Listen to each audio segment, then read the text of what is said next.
ओम नमो भगवते वासुदेवाय। ओम नमो भगवते वासुदेवाय। ओम नमो भगवते वासुदेवाय। ओम नमो भगवते वासुदेवाय। ओम नमो भगवते वासुदेवाय। ओम नमो भगवते वासुदेवाय। ओम नमो भगवते वासुदेवाय। ओम नमो भगवते वासुदेवाय। ओम नमो भगवते वासुदेवाय। ओम श्री परमात्मने नमो नमः। ओम गं गणपतये नमो नमः। ओम सं सरस्वत्यै नमो नमः। ओम गं गुरुभ्यो नमो नमः। ओम सहना भवतु सहनौ भुनक्तु सह वीर्यं करवावहै तेजस्विनावधीतमस्तु मा विद्विषावहै। ओम शांति शांति शांति। सदाशिवसमारम्भां शंकराचार्यमध्यमाम् अस्मदाचार्यपर्यन्तां वन्दे गुरुपरम्पराम्। वन्दे गुरुपरम्पराम्। ओम तत्सत। आप सभी ऑनलाइन नेटवर्क पर उपस्थित भगवत गीता श्रवण साधकों को आज ऋषिकेश से हमारा प्रातः का अभिवादन, अभिनंदन, अभिवंदन। हरि ही ओम, हरि ही ओम, हरि। हम सबको आज का यह दिव्य दिन तन मन धन जन देश काल विषय वस्तु परिस्थिति अवस्थाएं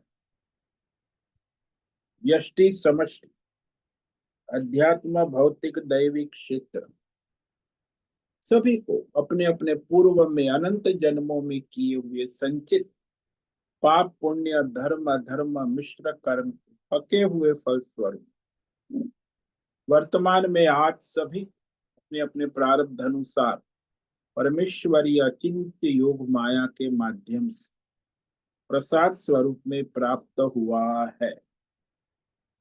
अतः आज का यह दिव्य दिन परमार्थ हेतु निष्काम सेवा यज्ञ, देव यज्ञ, ऋषि यज्ञ, पितृ यज्ञ, मानवता यज्ञ, भूत प्राणी यज्ञ, सात्विक दान, शारीरिक वाचिक मानसिक तप, निष्काम कर्म योग, ध्यान योग, भक्ति योग, ज्ञान योग, साधना, स्वाध्याय, वेद शास्त्रों का अध्ययन, अध्यापन, उपासना, आराधना के लिए समर्पित करे और करवावे। अत्यंत दुर्लभ मनुष्य जीवन को परमार्थ हेतु सार्थक करे और करवावे। आज विक्रम संवत 2082 श्रावण मास कृष्ण पक्ष की अष्टमी तिथि रात्रि 2:06 तक है। उसके बाद सप्तमी तिथि लग जाती। आज रेवती नक्षत्र है सुबह 9:04 तक। उसके बाद अश्विनी नक्षत्र लग जाता है। ये नक्षत्र और तिथियों में तिथि का प्राधान्य होता है, नक्षत्र गौण होता है। आज गुरुवार है और गुरुजनों की आराधना उपासना का दिन है और वर्षा ऋतु चल रही। यहाँ ऋषिकेश का रात्रि का सुबह का 4 बजे का न्यूनतम तापमान 20 डिग्री रहा है और दिन का दोपहर का 2 बजे का अधिकतम तापमान 36 डिग्री रहा है। वायु की गति 5-10 किलोमीटर प्रति घंटा चल रही है। ईस्वी सन 2025, 14 अगस्त, 14 अगस्त 2025,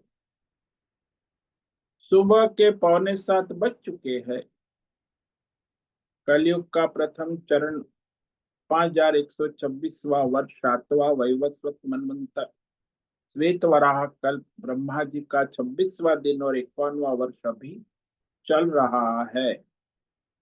तो ऐसे अनंत कोटि ब्रह्मा और ब्रह्मांडीय परमेश्वरी अचिंत्य योग माया में हमारा यह एक ब्रह्मांड, इस ब्रह्मांड में ये पृथ्वी लोक में समुद्र के ऊपर जम्बू द्वीप में विश्व का एकमात्र वैदिक राष्ट्र भारत में उत्तर हिमालय प्रांत में उत्तराखंड राज्य में टिहरी जिले में हिमालयन शिवालिक पर्वतमाला के अंतर्गत मणिकुट पर्वत के ऊपर नीलकंठ महादेव के सामने ऋषिकेश नगरी में मुनि की रेती प्रांत में शीशम जाड़ी औदुबाड़ा आश्रम के सी ब्लॉक के 5 नंबर कमरे से पहले माले से गंगा किनारे से हम स्वामी उत्तमानंद सरस्वती भगवत गीता के आचार्य शिष्य स्वामी चिन्मयानंद सरस्वती महाराज चिन्मय मिश्र,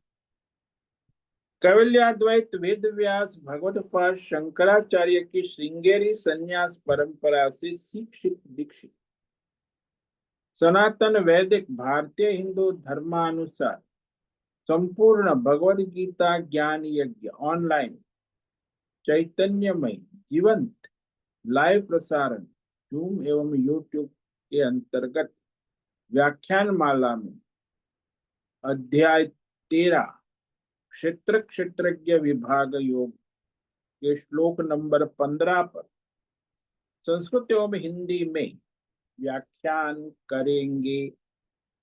दिव्य पवित्र सरल व्यावहारिक सटीक पूर्ण वर्ण अक्षर पद वाक्य पंक्ति श्लोक अध्यायों की संगति संधि अन्वय शब्दार्थ वाक्यार्थ भावार्थ रस्यार्थ तत्वार्थ के यथार्थ तात्पर्य सहित वैदिक शास्त्र वेदव्यास साहित्य शंकर भाष्य एवं परंपरागत सन्यासी आचार्यों की टीका टिप्पणी सहित आज का यह भगवद गीता व्याख्यान करेंगे।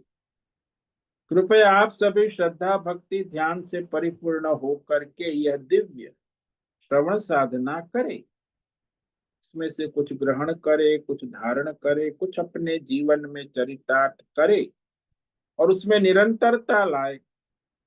अपनी अपनी आध्यात्मिक भौतिक दैवी अशांति द्वंद्व मोह विक्षेपों से रहित होकर के अधार्मिक अशास्त्रीय परंपरागत भ्रम भ्रांतियों से रहित होकर के अपने अपने शरीर इंद्रिय प्राण मन वचन कर्म और बुद्धि से एक रूप एकाग्र होकर के शुद्ध सात्विक सूक्ष्म भगवत विवेक बुद्धि करे।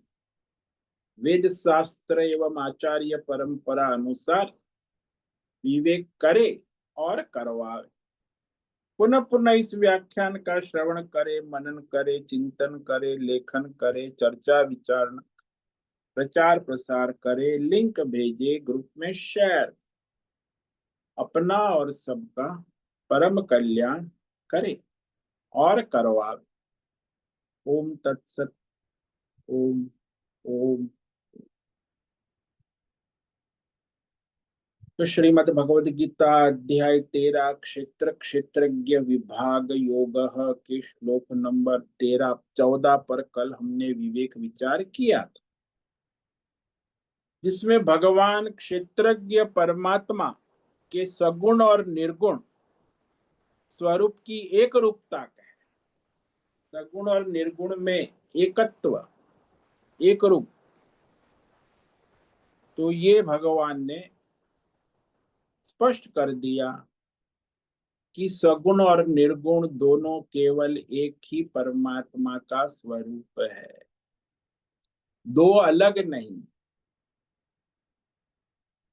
सर्वेंद्रिय गुणाभासम सर्वेंद्रिय विवर्जितम असक्तम सर्वभृक्चैव निर्गुणम गुण भोक्तृ च।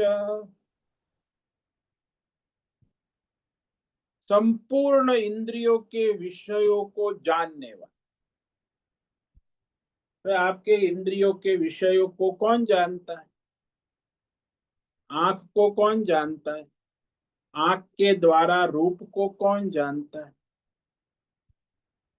मैं जानता हूं।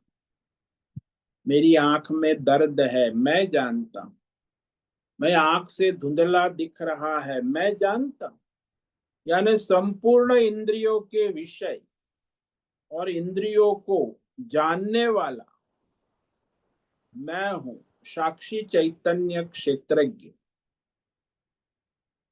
और सर्व इंद्रियों से रहित भी, यानी इंद्रियों से उसे नहीं जान सकते, इसीलिए इंद्रियों से रहित का। सर्वेंद्रिय विवर्जितम, क्योंकि वो साक्षी चैतन्य है ना।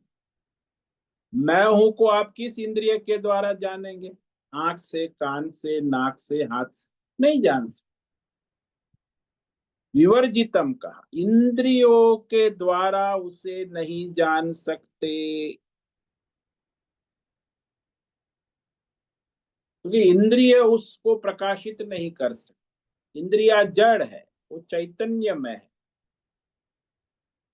उसके प्रकाश में इंद्रिया प्रकाशित होती है, इंद्रियों के प्रकाश में वो प्रकाशित नहीं होती।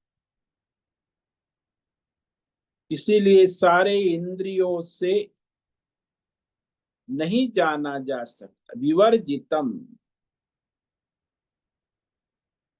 कभी भी वो इंद्रियों का विषय हो ही नहीं सकता। इसीलिए आजकल के वैज्ञानिक का विषय हो नहीं सकता। आजकल मीडिया वाला कहते हैं वैज्ञानिक प्रमाण चाहिए, आध्यात्मिक प्रमाण, स्पिरिचुअल वैदिक प्रमाण नहीं।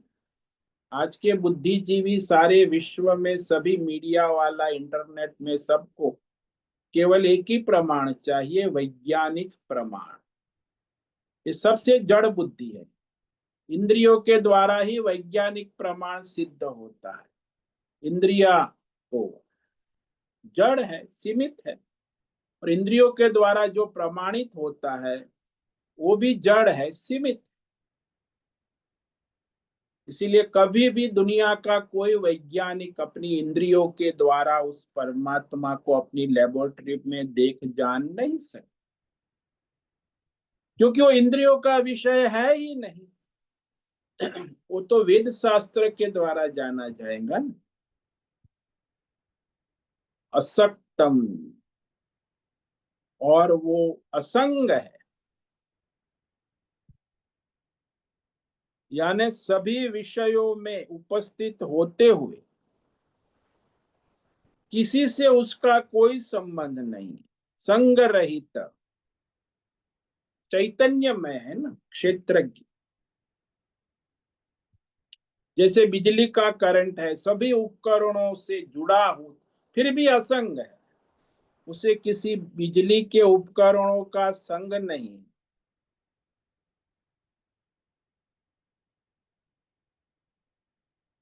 इसी प्रकार क्षेत्रज्ञ परमात्मा सभी प्राणियों में, भौतिक, अध्यात्म, दैव, इंद्रियों में,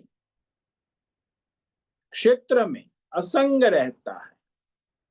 क्षेत्र को प्रकाशित करता है, लेकिन क्षेत्र से असंग रहता है। 24 तत्वों को प्रकाशित करता है, लेकिन 24 तत्वों से असंग रहता है। असक्तम,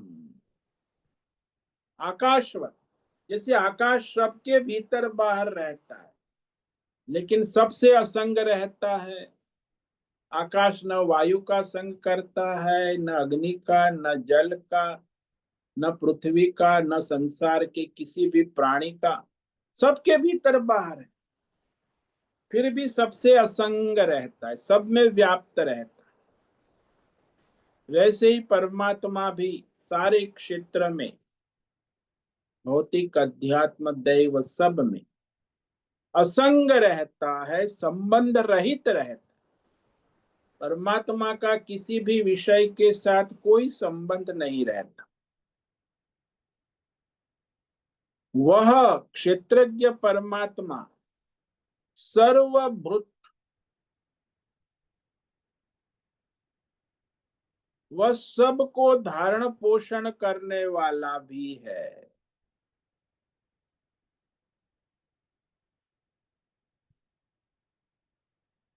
और उसके बिना किसी का धारण पोषण हो नहीं सकता। जैसे बिजली का करंट है, सारे उपकरणों को धारण पोषण, बिजली के कण के बिना इस सारे उपकरणों की धारण पोषण गति नहीं हो सकती। भरण पोषण करता है। ऐसे ही क्षेत्रज्ञ परमात्मा सभी प्राणियों, सभी मनुष्यों को उसके उसके कर्मों के अनुसार, उसके उसके प्रारब्ध के अनुसार सबका धारण पोषण करता है।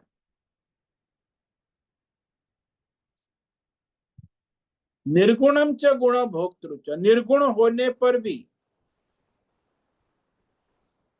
तीनों गुणों को भोगने वाला है, यानी तीनों गुणों का प्रकाशक है। भोगने वाला मतलब तीनों गुणों को जानने वाला है, प्रकाशक है।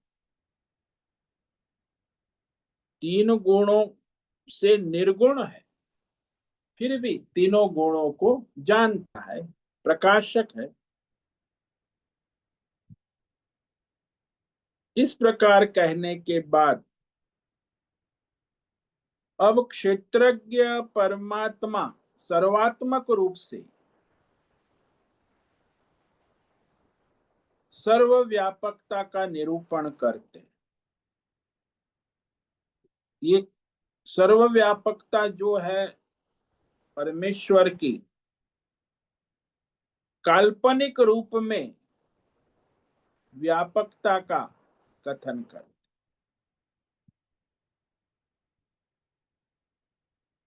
तो परस्पर विरोधाभास आता है।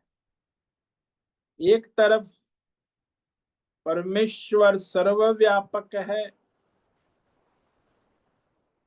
परमात्मा की व्यापकता क्षेत्रज्ञ, और क्षेत्र में सीमितता भी है, क्षेत्र में सीमित है। जैसे आकाश सर्वव्यापक,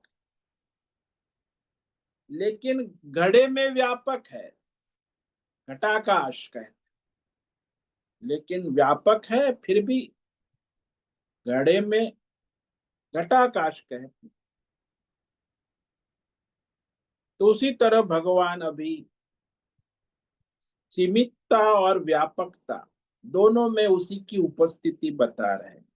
कि घड़े में जो आकाश है वही सर्वव्यापक है, जीवात्मा के अंदर जो क्षेत्रज्ञ है वही परमात्मा सर्वव्यापक। तो ये श्लोक नंबर 15 में भगवान उस क्षेत्रज्ञ परमात्मा को प्रकट करते हैं, उसका निरूपण करते हैं। इसमें परस्पर विरोधाभास के रूप में, कल्पित रूप में प्रकट करते, तो विरोधाभास में एकत्व है, विरोधाभास नहीं है। बहिरंतश्च भूतानां अचरम चरमेव च सूक्ष्मत्वात् तद्विज्ञेयम् दूरस्थं चान्तिके च तत्।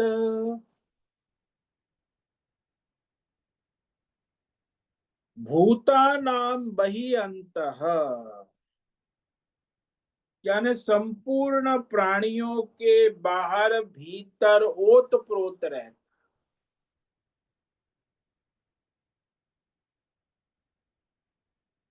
बाहर भीतर ओत प्रोत, और चर अचर यानी चल अचल पदार्थ में भी वो उपस्थित। जो चलन वाले पदार्थ है वो जो चलन नहीं करते, जिसमें प्राण है वो चलन करते, जिसमें प्राण नहीं है वो अचल। तो चल और अचल सभी पदार्थों में एक समान उपस्थित है, वही है। और वह अत्यंत सूक्ष्म होने से, सूक्ष्मत्वात् अविज्ञेय, यानी इंद्रियों का विषय नहीं हो सकता, इंद्रियों के द्वारा जाना नहीं जा सकता। सूक्ष्म होने से अविज्ञेय, अति समीप भी है, आत्मज्ञानी के लिए अति समीप है और अज्ञानी के लिए अति दूर है। दूरस्थम चांति केचन, यानी सभी के भीतर बाहर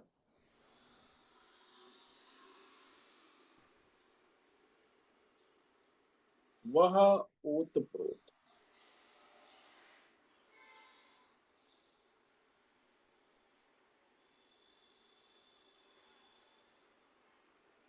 सबके भीतर बाहर रहे।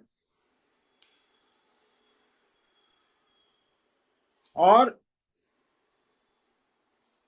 चर अचर, चलनशील और अचल जो स्थिर है, जैसे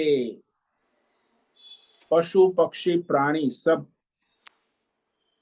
चलन वाले हैं, और अचर है जो स्थिर है, वृक्ष है, पर्वत है।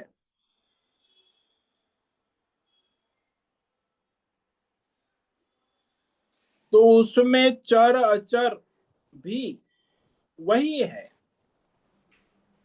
वह क्षेत्रज्ञ परमात्मा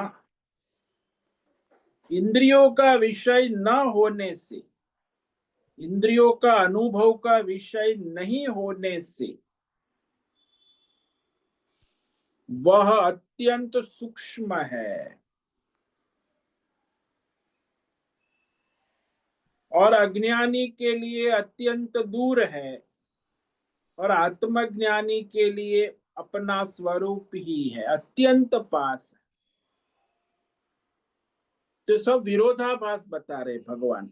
सर्वव्यापकता, सर्वात्मा रूप से परमात्मा की व्यापकता का निरूपण हो रहा है, जिसमें परस्पर विरोधाभास प्रतीत हो रहा है, लेकिन वास्तव में कोई विरोधाभास नहीं है। जितने भी विरोधाभास है उसमें वो व्यापक है। इस प्रकार यहाँ विवेक करना आवश्यक है कि 84 लाख प्राणियों में भूता नाम सबके भीतर और बाहर परिपूर्ण रहता है। चाहे उद्बीज हो, स्वेदज हो, अंडज हो, जरायुज हो, कोई भी प्राणी हो, चींटी को देखो, पक्षी को देखो, पशु को देखो, मनुष्य को देखो, बालक, युवा, वृद्ध, स्त्री, पुरुष, चर अचर सारा कह दिया। स्थावर जंगम जिसको कहे, क्योंकि चर उसको कहते हैं जिसमें प्राण चल रहे और प्राण के कारण उसमें गति दिखती है, और जिसके प्राण नहीं चल रहे हैं, ऐसे पर्वत है, पत्थर है, मूर्ति है, जो अचर है, अप्राण। तो वो प्राण भी है और अप्राण में भी है। कार है वो अचर है और ड्राइवर है वो चर है। लेकिन आप कहते कार चल रही है, लेकिन वास्तव में कार तो अचर है। कार कोई चलती नहीं है, ड्राइवर है तब चलती। तो ड्राइवर में प्राण है और कार में प्राण नहीं है, इसीलिए कार अचर है और ड्राइवर चर है।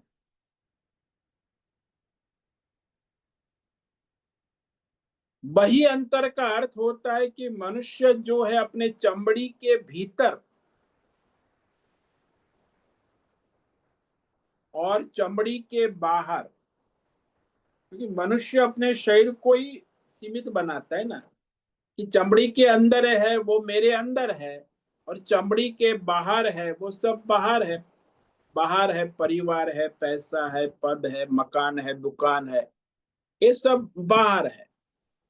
और जो चमड़ी के अंदर, चमड़ी के अंदर भी नीचे देखो, ऊपर बाल है, उसके नीचे चमड़ी है, उसके नीचे चर्म है, उसके नीचे मज्जा है, नाड़ियां है, उसके नीचे मांस है, उसके नीचे हड्डी है, उसके नीचे मावा है।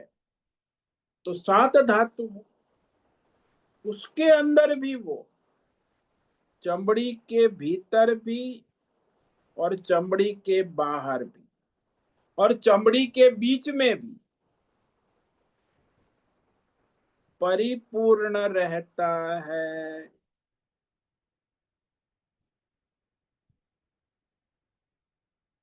इस प्रकार जो कहते हैं कि भगवान जो है वो सर्वव्यापक, इस तरह उसकी सर्वात्म सर्वव्यापकता सिद्ध हो।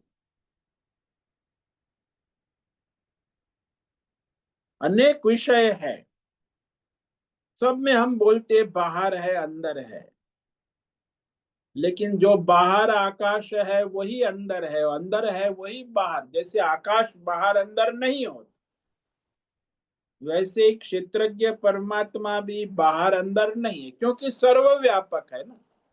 जो सर्वव्यापक होता है वो कभी बाहर अंदर नहीं हो सकता है।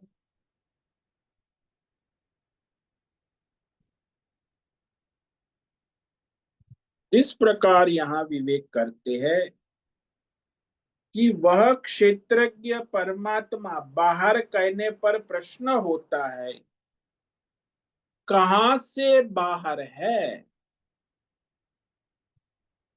बाहर किसी देश काल विषय को कहते नहीं, जब तक पहले किससे बाहर है, वह क्षेत्रज्ञ किससे बाहर है, इसका विवेक करना आवश्यक।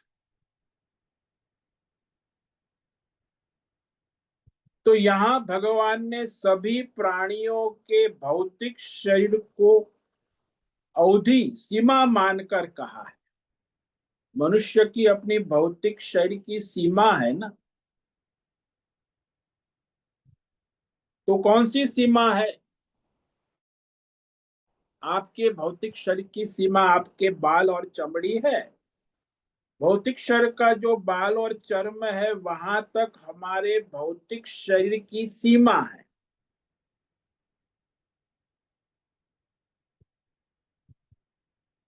और यहाँ भौतिक शरीर पर्यंत क्षेत्रज्ञ आत्मा की प्रतीति है। तो आपको पूछे कि आप कौन हो, बोले मैं हूं। कहाँ तक हो आप? बस मैं अपने चमड़ी और बाल तक मैं हूं। मैं देवदत्त, मेरी सीमा है। ये जो पैर से मस्तक तक जो चमड़ी है, बाल है, वहां तक मैं देवदत्त हूं। उसके बाहर, अरे उसके बाहर तो फिर वो मेरा परिवार है, मकान है, दुकान है, पैसा है, नाम है, मेडल है, ये सब बाहर है।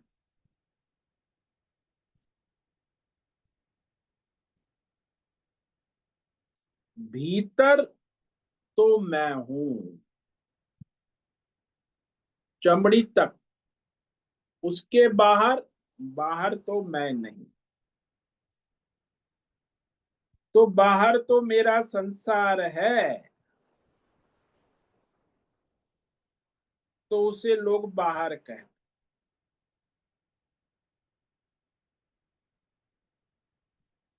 कोई बाहर से भी मेरे शरीर को छूता है तो उसे लगता है कि मुझे छुआ, ऐसी प्रतीति होती, ज्ञानात्मक प्रतीति। इसीलिए बाहर जो चमड़ी है, बाल है, उस पर्यंत क्षेत्र की आत्मा की हमें प्रतीति होती। किसी ने स्पर्श किया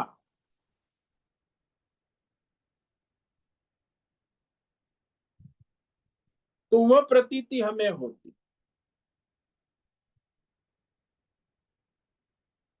कि मैं हूं, पीठ में मैं हूं, हाथ में मैं हूं, गर्दन में मैं हूं।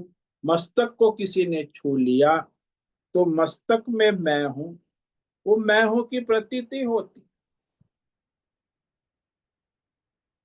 वह मैं की प्रतीति है। और उससे जो बाहर है, यानी शरीर से बाहर, तो वहां तो संसार है ना। तो शरीर के बाहर मैं हूं ऐसी प्रतीति नहीं होती किसी। कोई नहीं कहता कि मैं घर हूं। घर मेरा है कहता है, लेकिन मैं घर हूं ऐसा नहीं। कोई नहीं कहता है मैं पत्नी हूं। हाँ, पत्नी मेरी है ऐसा सब कहते। पुत्र मैं हूं ऐसा, पुत्र मेरा है ऐसा कहते। बाहर जो है वो मेरा का प्रयोग कर, और अपने भीतर शरीर के मैं का प्रयोग कर। तो बाहर उसे कभी मैं हूं की प्रतीति नहीं होती। परिवार है, पैसा है, पद है, प्रतिष्ठान है, मेडल है, दुकान है, मकान है, जमीन जायदाद है, उसमें उसको मेरा की प्रतीति होती कि ये मेरा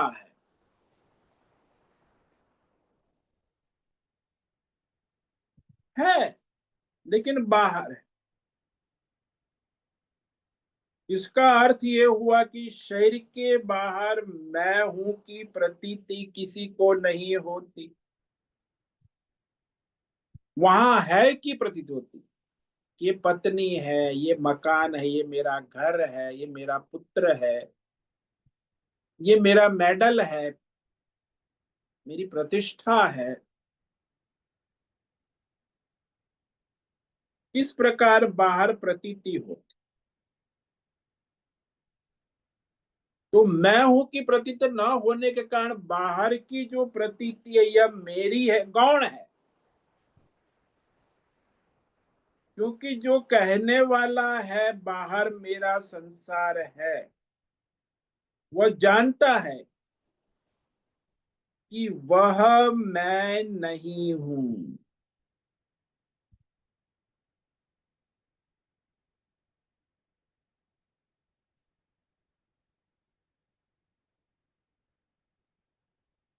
अब मानो कि वो कहता है बाहर का विषय, कभी कुछ हानि हो गई, मानो कि किसी की पत्नी मर गई, तो वो पत्नी मरने से वो पति महाशय कहते हैं, क्या कहते हैं? अरे मैं मर गया, 60 साल मेरे साथ रही, अब मेरा जीना बेकार हो गया। हमारी जोड़ी कितनी महान, 60 साल पति पत्नी, अब तो मैं मर गया, वो मर गई तो मैं भी मर गया, अब मेरा जीना बेकार है। रोता है कि मैंने सुना है गगड़ते हुए। यहाँ भी एक सेठ थे, उनकी पत्नी का हार्ट अटैक हुआ, मुझे अरे रोते रोते मैं मर गया महाराज, मेरी पत्नी मेरे साथ 60 साल में, अब देखो चली गई, अब मेरा क्या होगा। तो इस तरह मनुष्य गिड़गिड़ाते हैं, रोते हैं पत्नी के मरने पर।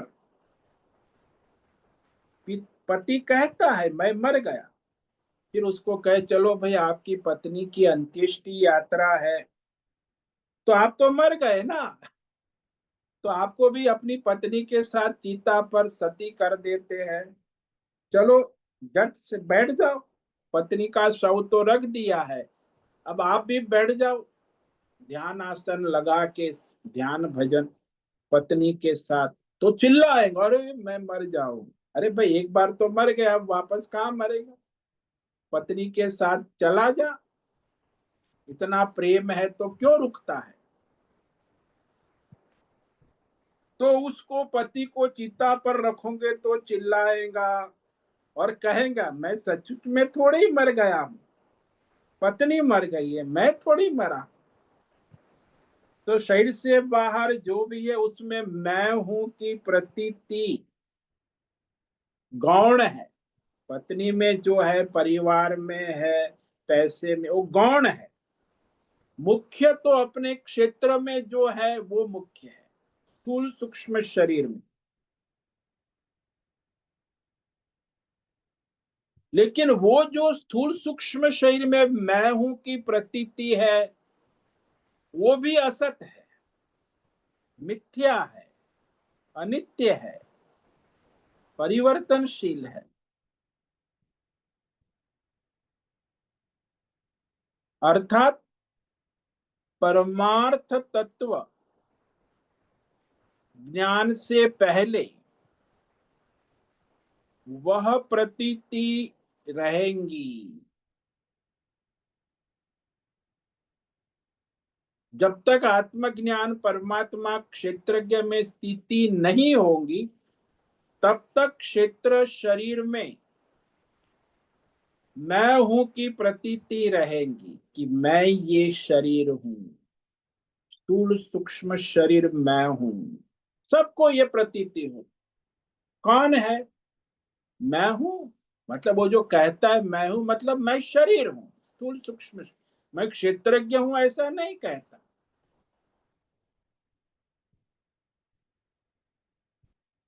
तो इस प्रकार वह जो है शरीर में जो मैं हूं की प्रतीति है,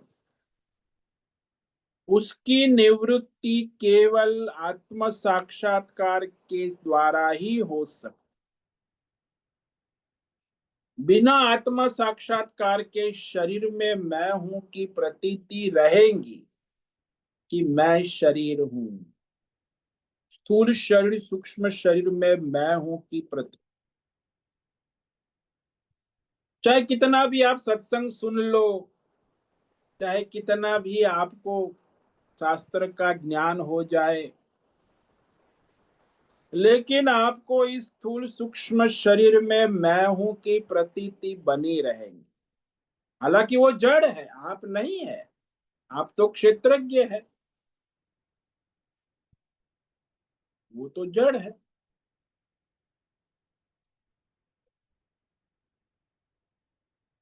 लेकिन आपको उसमें मैं हूं की प्रतीति बनी रहे। कोई यदि आपको लकड़ी से पीट दे, तो लड़े,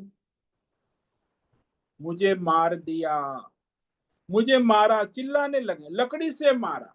अरे मारा, क्यों मारा? क्योंकि लकड़ी से मारा, शरीर को मारा, शरीर भी जड़ है, लकड़ी की भी जड़ है। तो फिर आप क्यों कह रहे हो कि मुझे, मैं मर गया, मुझे मारा लकड़ी से?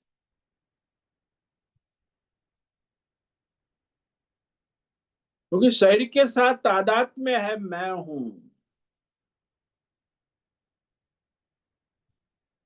और इसीलिए मैं हूं कहकर ही शरीर से तादात्म्य करके शरीर के सारे कष्ट दुख जो है उसको मेरा कष्ट है, मेरा दुख है, कष्ट मुझे लकड़ी से हुआ, ये मेरा है, मैं कष्ट में हुआ। अरे भाई, मैं आत्मा को तो कोई कष्ट है नहीं।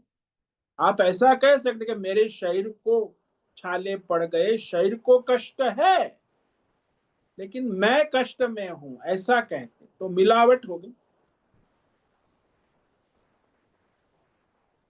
मुझे मारा यही प्रतीति हो कि उसने मुझे लकड़ी से मारा। हालांकि वो तो स्थूल सूक्ष्म शरीर को मैं देखने वाला हूं, स्थूल सूक्ष्म शरीर को मैं जानने वाला हूं, जानने वाला जिसको जानता है वो उससे अलग होता है। तो इस विवेक विचार के द्वारा ये जो भौतिक शरीर में मैं हूं की अविवेक बुद्धि है कि ये शरीर मैं हूं, ये अविवेक बुद्धि जब तक निवृत्त नहीं होती है तब तक आपको ये शरीर में मैं हूं की प्रतीति होती रहेंगी। मैं उससे अलग हूं ऐसा यदि विवेक हो गया तो फिर आपको मैं हूं कि उसमें प्रतीति नहीं। जैसे आप कार ड्राइव कर रहे हैं तो कार जो है वो मेरी है ये तो प्रतीति आपको होती है, कभी आपको ऐसा नहीं होता कि कार मैं हूं, क्योंकि आपको स्पष्ट विवेक है कि ये कार है और मैं ड्राइव कर रहा हूं, ड्राइवर हूं। वहां मिलावट नहीं है कार और ड्राइवर की, यहाँ मिलावट है क्षेत्रज्ञ और क्षेत्र की। क्षेत्रज्ञ जो है वो ड्राइवर है और कार है वो क्षेत्र है। उसकी ऐसी मिलावट हो गई कि उसको अलग दिखता ही नहीं, इसीलिए वो कहता है मैं हूं शरीर हूं, मैं ये देवदत्त हूं। फोटो दिखाता है देखो ये मैं हूं, अरे फोटो तो भाई ये शरीर का है।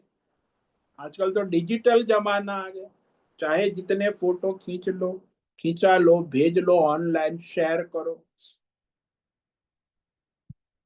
लेकिन वो तो आपका भौतिक शरीर है।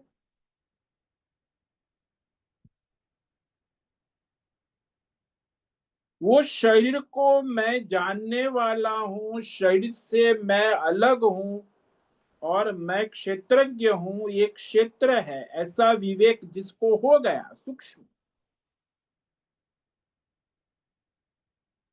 वास्तव में तो उससे अलग ही होता है, लेकिन अविवेक अज्ञान के कारण शरीर और क्षेत्रज्ञ आत्मा की मिलावट होने से इस शरीर को ही हम मैं कहने लगते हैं। अब वो मिलावट जब तक मिलावट रहेंगी तब तक इसी को आप मैं मानोगे कि मैं देवदत्त हूँ, ये मेरा फोटो है, ये मैं हूं। उसकी निवृत्ति नहीं हो सकती, दोनों अलग होंगे तब। जैसे दृष्टांत ले लो कि रस्सी में सांप दिख रहा है, उसे चाहे जितना समझाए उसे सांप दिखता है, सर्प है। उसे समझाए चाहे अरे नहीं, यहाँ पहले कभी सांप नहीं आया था, यहाँ सांप कोई है ही नहीं, दरवाजा बंद था, यहाँ सांप आ नहीं सकता, इस कमरे में सांप की आने की कोई संभावना, लेकिन उसको दिखता है।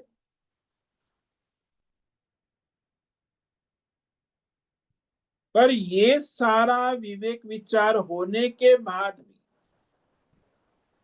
कमरे में सांप नहीं है ऐसा उसकी बुद्धि में नहीं आता, उसे सांप का डर बना रहता। केवल इतना होता है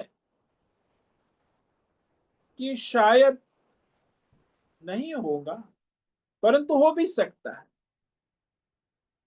मैंने देखा, शायद नहीं भी हो सकता है, शायद हो भी सकता है।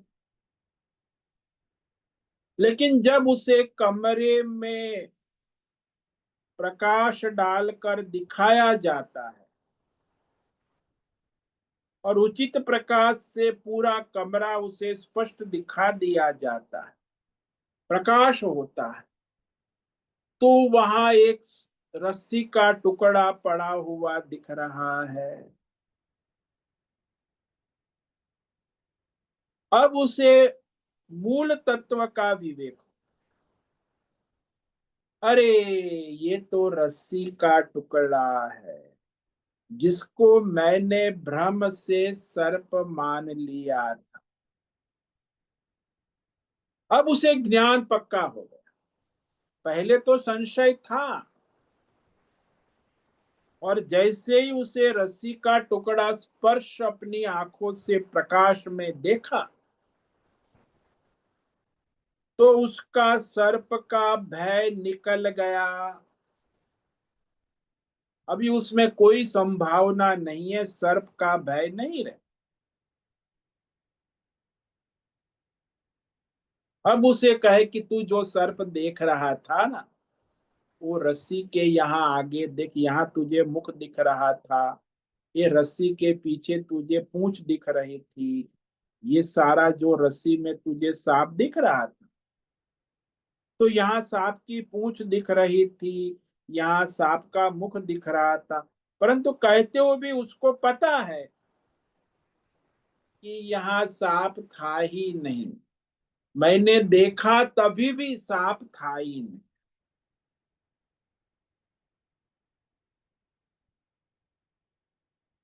तो इस प्रकार ठीक मनुष्य मूल तत्व का ज्ञान हो जाता है। बिना मूल अधिष्ठान के ज्ञान के सर्प का भ्रम निवृत्त होता ही नहीं, नहीं हो सकता। मूल अधिष्ठान का ज्ञान हो कि सर्प असत है, मिथ्या है, अनित्य है, भ्रम है।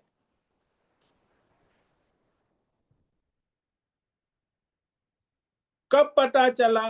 जब वहां रज्जू का स्पष्ट ज्ञान हुआ, और वो उचित प्रकाश से हुआ। ठीक वैसे मैं तत्वतः मूल अधिष्ठान क्षेत्रज्ञ परमात्मा हूं। जब तक इसका यथार्थ तत्व विवेक नहीं होता, तब तक चाहे जितना भी सुन लो, सत्संग सुन लो, किताबें पढ़ लो, ये भ्रम मिटता नहीं। स्थूल सूक्ष्म शरीर पर्यंत मैं हूं लगता ही है कि यह स्थूल सूक्ष्म शरीर ही मैं हूं, ये लगेगा।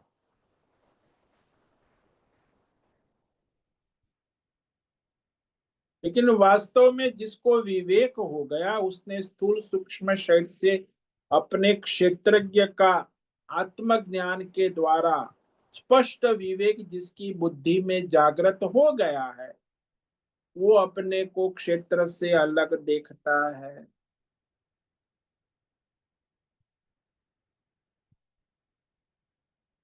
तो इस प्रकार वह क्षेत्र के अलग देखता है, क्षेत्र में देखता है, क्षेत्र के साथ देख, यानी क्षेत्र और क्षेत्रज्ञ को अलग नहीं करता। क्षेत्रज्ञ को जानने के बाद वो क्षेत्र के भीतर बाहर सर्वत्र मध्य में भी क्षेत्र को नहीं देखता, क्षेत्रज्ञ को देखता, चैतन्य में देखता। इसीलिए यहाँ कहा भगवान ने कि ये शरीर को ही सीमा करके उससे बाहर का स्थूल सूक्ष्म के अंदर जो क्षेत्रज्ञ ने उसको अंदर कहा। हालांकि स्थूल सूक्ष्म शरीर में सर्वव्यापक है, भीतर बाहर मध्य में, और केवल हमारे शरीर में नहीं, सभी प्राणियों के, भूता नाम कहा, चींटी से लेके ब्रह्मा विष्णु महेश सबके भीतर बाहर मध्य में ओतप्रोत भगवान बही अंतश्च भूतानाम, ये पहला वाक्य, भूतानाम बही अंत, सभी प्राणियों के बाहर भीतर और मध्य में केवल क्षेत्रज्ञ परमात्मा ही है। तो शरीर के बाहर समष्टि रूप में उपस्थित है। ईटी से लेके ब्रह्मा विष्णु सबके शरीर में समष्टि रूप से परमेश्वर क्षेत्रज्ञ, और हमारे शरीर के अंदर स्थूल सूक्ष्म अंदर जो है क्षेत्रज्ञ परमात्मा व्यष्टि रूप से उपस्थित। तो क्षेत्रज्ञ सर्वव्यापक, भीतर व्यष्टि रूप से और बाहर समष्टि रूप से सभी में वही क्षेत्रज्ञ परमात्मा उपस्थित है। ठीक वैसे ही जैसे घटाकाश घड़े के अंदर घटाकाश रूप में उपस्थित है और घड़े के बाहर सर्वत्र महाकाश रूप में वही आकाश उपस्थित है। दो नहीं, एक ही आकाश, केवल वही आकाश घड़े को प्रकाश से अंदर है और बाहर सर्वव्यापक समष्टि आकाश। तो इसी तरह सभी के शरीर में वही क्षेत्रज्ञ एक समान रूप से। तो दोनों विवेक यहां स्पष्ट कराया। बही अंत भूता नाम का अर्थ ये हो गया स्पष्ट कि सभी के शरीर के अंदर नित्य उपस्थित क्षेत्रज्ञ व्यष्टि रूप में उपस्थित। व्यष्टि यानी व्यक्तिगत रूप, और शरीर के बाहर सभी शरीरों में समष्टि रूप में वही क्षेत्रज्ञ परमात्मा उपस्थित है।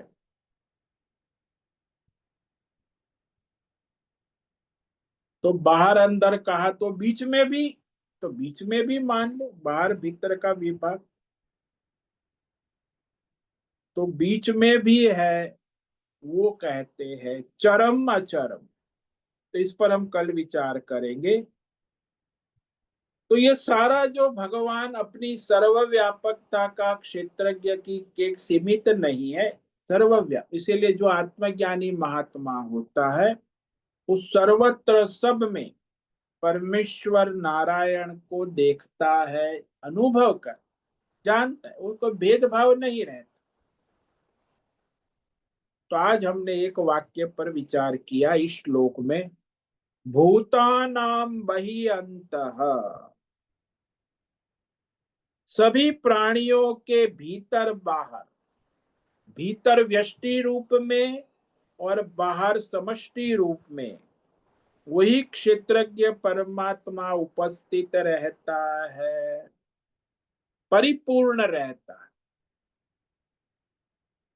और अब आगे जो है दूसरा वाक्य, चर अचर एव च, इस पर हम कल विवेक विचार करेंगे कि बाहर भीतर है तो चर अचर यानी जो चलने वाले, जिसमें प्राण है और जिसमें प्राण नहीं है, उसमें भी केवल एक ही परमात्मा है। पर्वत में हो या पत्थर में हो या वृक्ष में हो या फिर पक्षी में हो, प्राणी में हो, सब में, स्थावर जंगम, उस पर हम विवेक करेंगे। बहिरंतश्च भूतानां अचरम चरमेव च सूक्ष्मत्वात् तद्विज्ञेयम् दूरस्थं चान्तिके च तत्। तो सर्वव्यापक सर्वात्मा रूप क्षेत्रज्ञ परमात्मा की सर्वव्यापकता का निरूपण परस्पर विरोधाभास के रूप में कर रहे हैं। परस्पर विरोधाभास, भीतर बाहर, चर अचर, स्थूल सूक्ष्म, और इस तरह उसका व्यापक स्वरूप प्रकट कर रहे हैं। ओम नमो नारायणाय, ओम नमो नारायणाय, ओम नमो नारायणाय, ओम नमो नारायणाय, ओम नमो नारायणाय। कायेन वाचा मनसेन्द्रियैर्वा बुद्ध्यात्मना वा प्रकृते स्वभाव करोमि यद्यत् सकलं परस्मै नारायणायेति समर्पयामि। ओम सर्वे भवन्तु सुखिनः, सर्वे सन्तु निरामया, सर्वे भद्राणि पश्यन्तु, मा कश्चित् दुःखमाप्नुयात्। अस्तु मा सद्गमय, तमसो मा ज्योतिर्गमय, मृत्योर्मा अमृतंगमय। ओम पूर्णमद पूर्णमिदं पूर्णात् पूर्णमुदच्यते पूर्णस्य पूर्णमादाय पूर्णमेवावशिष्यते। ओम शांति शांति शांति। शंकरं शंकराचार्यं केशवं बादरायणं सूत्र भाष्य कृतौ वंदे भगवन्तौ पुनः पुनः। ईश्वरो गुरुरात्मेति मूर्ति भेद विभागी व्योमवद्व्याप्तदेहाय दक्षिणामूर्तये नमो नमः। ओम गुरुभ्यो नमो नमः। ओम तत्सत् ब्रह्मार्पणमस्तु। ओम ओम ओम।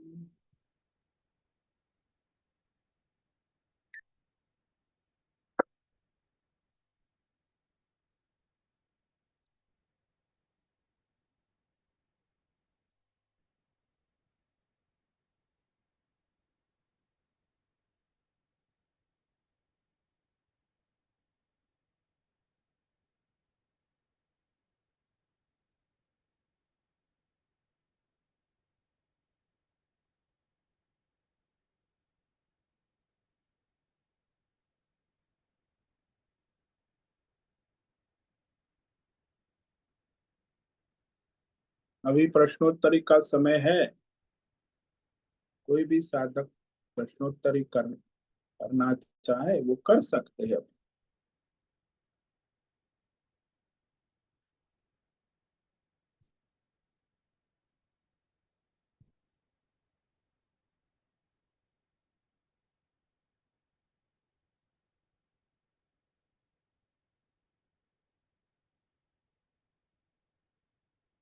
स्वामी जी प्रणाम।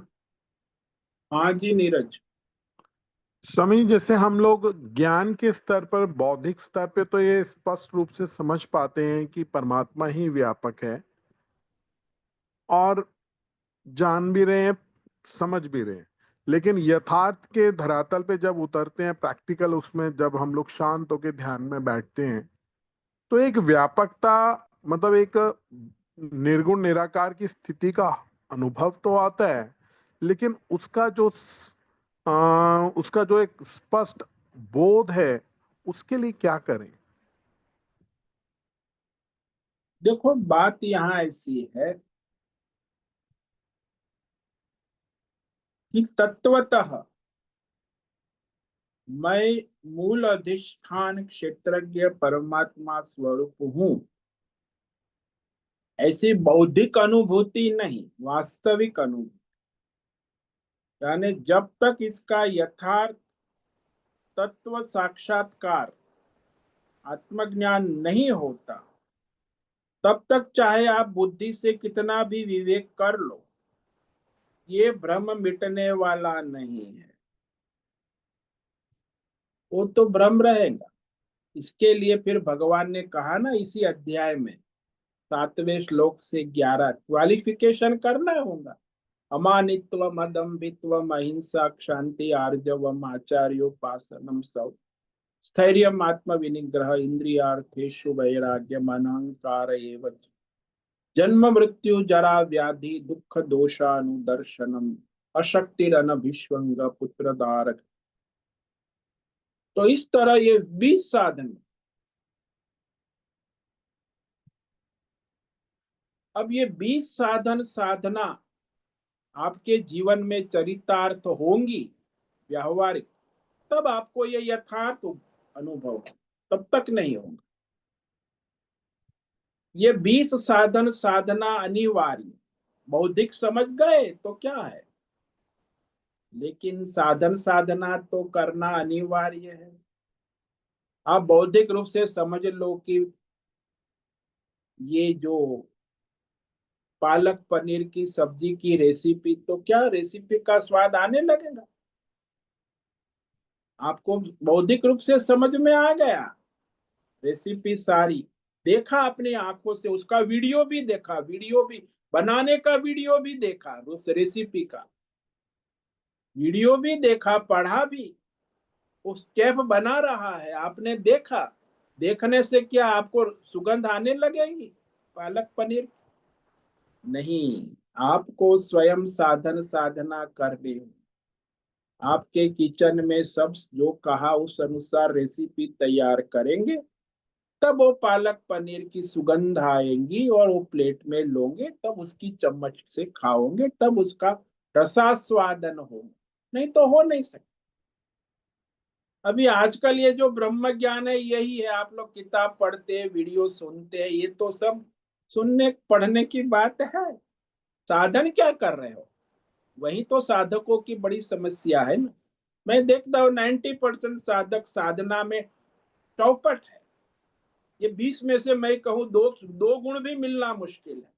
और फिर वो ब्रह्म का स्वप्न भ्रम करते हैं कि आत्मज्ञान नहीं हो रहा। कैसे होगा? आपको ये साधन साधना करना अनिवार्य। शंकराचार्य ने स्पष्ट कहा, एतत् साधनम अनिवार्यम। ये साधन अनिवार्य इसके। और ये आज के जमाने में आप लोग जहां रहे, तो इस सदी में ये सब आचार्य आ गए, वो सब एक दो साधनों में आत्मक साक्षात्कार करा के संस्था चला रहे। कोई कहता है आचार्य उपासना से मोक्ष आत्मज्ञान हो, कोई कहता है सत्य से हो गया, कोई कहता है अहिंसा मात्र से परमार्थ सिद्ध हो जाए, कोई कहता है मौनम एवं अरे भाई, ये बकवास चल रहा है दुनिया। तो साधक लोग भ्रमित है, उनको लगता है सब इतना एक मात्र से हो। ऐसा नहीं, संपूर्ण साधन साधना होंगी तब। केवल पालक पकाने से पालक पनीर सब, उसमें सारे 20 मसाले आने चाहिए, तब वो पालक पनीर बनती। तो इस तरह सारा भ्रम है अध्यात्म जगत। बौद्धिक समझ आना ये बौद्धिक भ्रम है। वास्तविक अनुभूति कभी हो ही नहीं सकती। पहले साधन साधना अनिवार्य है, उसे करो। तो इस तरह ये बात स्पष्ट हो गई कि यहाँ संसार में ये भ्रम की निवृत्ति होती नहीं। इसका कारण यही है, वो भ्रम बना ही रहे। वास्तव में तो आपने जान लिया कि मैं तत्वतः वस्तुतः मूल अधिष्ठान क्षेत्रज्ञ परमात्मा, ये जानने में कोई परेशानी नहीं, सब जान। लेकिन जब तक इसका यथार्थ साधन साधना से तत्व साक्षात्कार नहीं होता, तब तक चाहे जाओ ना आप बुद्धि से कितना भी आत्मा अनात्मा विवेक कर लो, आपका ये अज्ञान भ्रम मिटने वाला नहीं है। वही शरीर पर आके रहेगा कि ये शरीर मैं हूं। भले शरीर में क्षेत्रज्ञ ऐसा भी होगा, लेकिन सर्वव्यापक क्षेत्रज्ञ का विवेक नहीं हो। तो ऐसा है नीरज, समझ में आया कुछ? जी स्वामी जी, मतलब सीधी सी बात यह है कि अंतःकरण जब तक निर्मल निर्दोष नहीं होगा तब तक उस ब्रह्म स्वरूपता का बोध होने में बहुत दूरी है। बोध क्या, बोध भी यथार्थ बोध नहीं और स्थिति दोनों। आपका अभी बोध है वो भी काल्पनिक है, भ्रम है। जो किताबें पढ़ के वीडियो सुन के होता है वो काल्पनिक है, भ्रम है।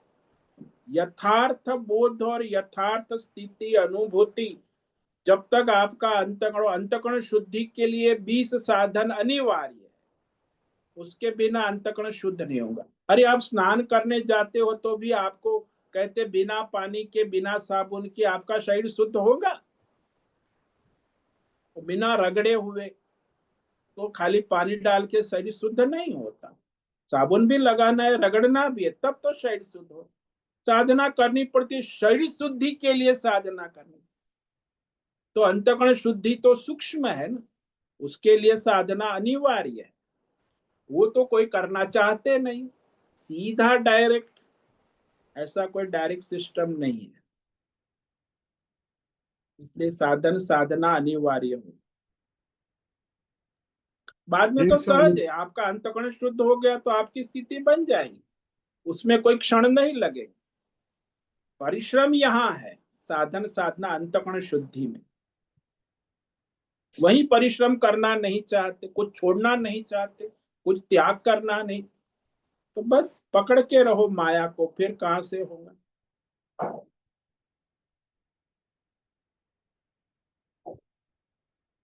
जी स्वामी जी, नमो नारायण। एकदम स्पष्ट हुआ कि निरंतर साधक को साधना तो करनी ही है। हाँ, अंतःकरण शुद्धि जब तक पूर्ण रूप से ना हो जाए, ये देखो, चेक करो ना आप अपने आप जरा। आप कहते हो मैं ध्यान करता हूँ मुझे शुद्धि समझ में आ गया, तो अरे भाई, ध्यान करने से आप देखो, चेक करो कि आपके 20 साधन में कितने साधन आपके पास अभी है। गिनोगे तो 2-4 भी मिलना मुश्किल है। 20 साधन कहाँ से आए? साधना करनी हो, 1-2 साधन से काम नहीं चलता।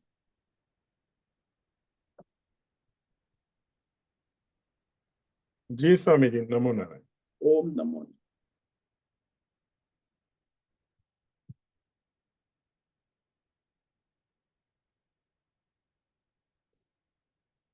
तो आज उपस्थित है प्रकाश आनंद ओसा, होस्ट है, भद्रेश पड़िया कोष्ट है, राय बहादुर कपूर, अजय रत्न पारखी, अनुराधा जेठे, आशा कोटक, बीना चितलिया, दिनेश पटेल, दिव्या लाड, जीवी कुमार, हेमा कोटक, इला जोशी, जयंती पांडा, लीलावती बड़ेकर, मीरा उच्चिल, मीनाक्षी काले, मोहन, नीरज, निकिता पटेल, पंकज भट्ट, पृथ्वीराज मालव, राजेश मोलकर, हिमा पटेल, रेशा रथ, तनिका कोकिटकर, सुचिता पाटिल, सुदर्शन दुबे, सुनील ठाकुर, तुषार चौधरी, उषा मेनन, विशाल बेड़ेकर और अंजलि जोशी।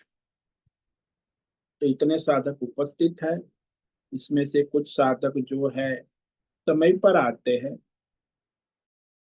कुछ साधक 7 बजे के बाद आते हैं, कुछ साधक 7:15 बजे के बाद आते हैं। कुछ साधक अपना समय का पालन करे तो आपका कल्याण होगा। आपको समय का पालन करे तो, नहीं तो फिर समझ में नहीं आएगा आगे पीछे जो सब्जेक्ट चल रहा है, फिर आपको आगे पीछे की संगति नहीं मिलेगी। इसलिए 7 बजे के पहले ही अपना आ जाए तो आपको विशेष लाभ होगा। बाकी आपका है, प्रायोरिटी आपकी जो हो, महत्व बुद्धि दीजिए कि भाई ये गीता ज्ञान है, इसका महत्व है, तो ठीक से समझने के लिए शुरू से अंत तक पूरा। क्योंकि आप 7:15 बजे आएंगे तो सब्जेक्ट को क्या समझोगे, कौन सा चल रहा है, कहाँ, तब तक पूरा हो जाएगा। फिर तो ये से अपना विवेक करे, अपना कल्याण करे, तो अधूरा कल्याण ना करे, पूरा कल्याण करे। तो इस तरह समय 7 बजे से पहले ही अपना आने का प्रयास करे। उसके लिए आपको जल्दी उठना होगा, प्लानिंग करना होगा रात को कि क्या क्या सुबह करना है, सब सेटिंग। कोई प्लानिंग नहीं है तो फिर लास्ट मोमेंट पे सब आपाधापी होती है। यही है आप लोगों का समस्या, यही है। जो मनुष्य समय पे काम नहीं करता उसका कारण यही है कि उसका कोई प्लानिंग नहीं है कि आज का क्या करना है, कब करना है। सब आगे पीछे आपाधापी चलती है, वह पहले बाद में। तो समय का समायोजन हो जाना चाहिए, कब क्या करना है उस समय वो होना चाहिए। नहीं होता मतलब कि आपका कार्य जो है वो management, time management is not that, वो मिसमैनेजमेंट। समय का मैनेजमेंट आपको करना है, काम का मैनेजमेंट आपको करना है। देरी होना कहीं भी, मैं इस सत्संग की बात नहीं, आपका जीवन आप बर्बाद कर रहे हैं। कभी भी समय का पालन कहीं भी करना चाहिए। शास्त्रों में कहा है 4 बजे ब्रह्म मुहूर्त में उठ के ब्रह्म स्नान होना चाहिए, लेकिन होता ही नहीं। खाना कब है, कब क्या खाना है, 12 बजे भोजन होना, कोई ठिकाना ही नहीं। जब टाइम मैनेजमेंट, भगवान है वो परमात्मा है समय, समय से काम करोगे तब परमात्मा प्रसन्न होंगे, अन्यथा बर्बादी ही बर्बादी। और ये बर्बादी मैं देख रहा हूँ सारे संसार में। आप लोगों का क्या हाल है? कोई समय से जिंदगी में काम हुआ नहीं, होता भी नहीं। इसी को तमोगुण कहते, रजोगुण। सत्व गुण लाओ, कुछ समय को समझो, ईश्वर है। समय जो आप आगे पीछे कर रहे हो, यानी आप ईश्वर का अपमान कर रहे हो। समय का पालन नहीं करो मतलब परमेश्वर का अपमान कर रहे हो। वो आपके ईश्वर आपके सामने काल रूप में आया है। वो काल की सबसे पहला काल है, उसके बाद ब्रह्मा विष्णु महेश है, उसके बाद ये संसार सारा काल के अधीन है। और आप काल के मालिक बन के बैठ गए। काल के मालिक मत बनो, काल के सेवक बनो। ठीक है। सबको आज का ओम नमो नारायण। ओम नमो सबको ओम नमो। नारायण। सभी साधकों को आज का ओम नमो नारायणाय। ओम ओम नमो नमो नारायण। नारायण। ओम ओम नमो नमो नारायणाय स्वामी जी। नारायणाय। नारायण। बहुत से निवेदन है, आज का सत्संग पूर्ण करें। ओम नमो नारायण। नारायण स्वामी जी। आज का दिव्य सत्संग हम यही पूर्ण करते हैं। सभी साधकों को ओम नमो नारायणाय। सभी ओम साधकों नमो को ओम नारायण। नमो नारायणाय।